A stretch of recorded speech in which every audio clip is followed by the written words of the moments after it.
BTV ছাড়াও এবার FIFA বিশ্বকাপ দেখা যাবে টি স্পোর্টস, সময় টেলিভিশন এবং গ্রামীণফোন, বাংলালিংক, রবি ও আই স্ক্রিনের ওটিটি প্ল্যাটফর্মে। আর এই সত্ত্ব এবার প্রায় ৪৭ কোটি টাকায় কিনেছে বিটিভি।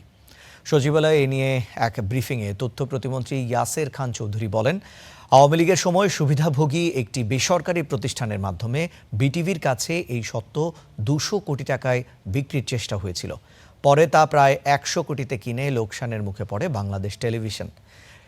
এবার নানা টেলিভিশন এবং ওটিটি প্ল্যাটফর্মের কাছে সত্ত্ব বিক্রি এবং বিজ্ঞাপন বাবদ পুরো খরচের টাকা উঠে আসবে বলেও জানান তথ্য প্রতিমন্ত্রী।